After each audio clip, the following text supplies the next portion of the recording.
Dans cette communication, j'aborderai un certain nombre de problèmes liés à l'identification des langues des élèves orléanais. Je m'arrêterai plus particulièrement sur la difficulté qu'il y a pour certains à nommer sa langue, notamment sur la confusion entre langue, nationalité et territoire. Le contexte général dans lequel s'inscrit cette communication est celui de l'immigration. La France, comme toute l'Europe, est de plus en plus diverse et poursuit son évolution vers une société multiculturelle.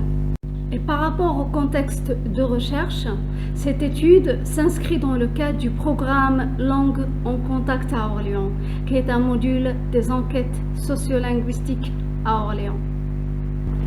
Le programme Langue en contact à Orléans a pour objectif de dresser un portrait du multilinguisme dans la ville d'Orléans.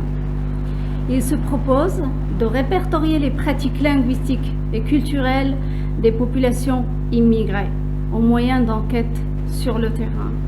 Il se propose d'analyser la vie de ces langues, quels sont leurs modes de transmission. Il se propose également de réaliser des enregistrements des différentes langues telles qu'elles sont parlées à Orléans. Pour avoir une idée de l'étendue de la diversité linguistique à Orléans, une première enquête a été menée en milieu scolaire.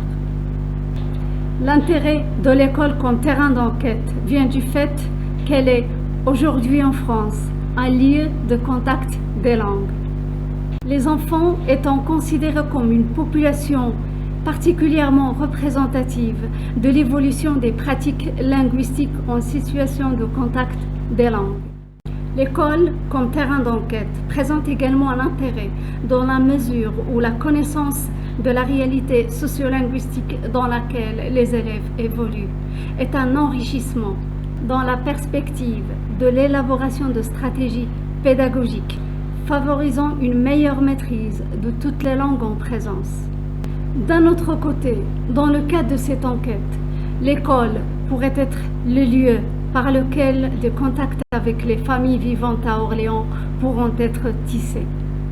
Une première enquête a été menée en collaboration avec la municipalité de Saint-Jean-de-la-Ruelle. Une autre enquête a été menée à la sortie des collèges et lycées. Les questions juridiques, déontologiques et éthiques ont été prises en compte dans le cadre de cette enquête. La présentation de l'enquête aux enseignants et aux membres du conseil était un préalable à tout entretien. Les questionnaires sont renseignés sur la base de l'anonymat complet. Pour les entretiens enregistrés, les règles de déontologie concernant les corpus oraux ont été respectées. Une première enquête a été menée pour le primaire dans les classes de CE1 et CM2 auprès de tous les élèves de chaque classe. Les questionnaires ont été remplis par les enquêteurs au cours d'un entretien en tête-à-tête avec chaque élève. L'objectif à ce premier stade des enquêtes était essentiellement d'identifier les langues auxquelles les élèves sont exposés. Le but était de faire nommer aux élèves les langues qui constituent le cadre sonore de leur vie quotidienne. Le questionnaire a été conçu de manière à permettre la constitution d'un répertoire familial et collectif, et pas seulement individuel. Une centaine de noms de langues ont été cités par les élèves. Il a été établi que près de 65% des élèves participent quotidiennement à des interactions plurilingues, même si eux-mêmes ne parlent que le français. Les élèves qui ont répondu à nos questions parlent imparfaitement ou ne parlent pas du tout les langues pratiquées dans leur famille. Un grand nombre des enfants ne sont pas au contact de 2 langues, mais de 3, voire de 4 ou 5. Il y a à cela 2 grandes causes. La première en est la situation linguistique du pays d'origine, qui peut être un pays où règne un grand plurilinguisme. La deuxième cause est liée à l'histoire familiale. Ce plurilinguisme peut renvoyer au parcours migratoire. Ainsi, nous avons relevé des exemples comme le cas des familles où sont pratiqués le turc et l'allemand, ou l'arabe et l'italien, parce que la famille, avant de s'installer en France, a passé quelque temps en Allemagne ou en Italie.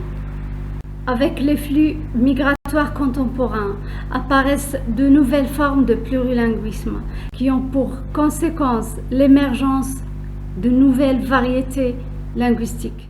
L'examen des noms des langues déclarés par les enquêtés montre qu'il est difficile d'identifier certaines d'entre elles avec précision. Les réponses des enfants ne correspondent pas souvent à des noms de langues, mais à des nationalités, à des régions, voire à des religions. Certains enquêtés désignent le nom des langues qu'ils parlent par des nationalités. Déclarent parler pakistanais, marocain, sénégalais, malien, guinéen, etc. D'autres donnent des noms d'une région ou d'un territoire qui peut recouvrir une infinité de pratiques linguistiques, comme la réponse « je parle africain » ou « je parle les dialectes d'Afrique ». Il arrive que l'enquêté donne à sa langue un nom qui fait référence à sa religion, comme par exemple parler Coran pour parler arabe ou parler le yézid pour parler kurde. À la lecture des résultats de cette enquête, on peut distinguer 3 types de noms. Des noms qui permettent d'identifier directement ou indirectement une langue répertoriée et pour laquelle il existe déjà un code ISO. Des noms qui indiquent une manière de s'identifier autre que linguistique, notamment un nom de nationalité ou de région et qui peut recouvrir différentes langues. Et enfin, des noms à partir desquels il n'a pas été possible d'identifier la langue en question, soit parce que le nom utilisé est une variante locale, soit à cause d'un problème de transcription. Sans oublier les enjeux qui s'attachent à l'acte de nommer les langues et qui sont bien connus, ou ceux liés à la catégorisation comme langue distincte ou comme variété ou dialecte, comme langue véhiculaire ou comme langue vernaculaire, etc. C'est la raison pour laquelle il a été difficile de dresser une liste des langues des élèves orléanais.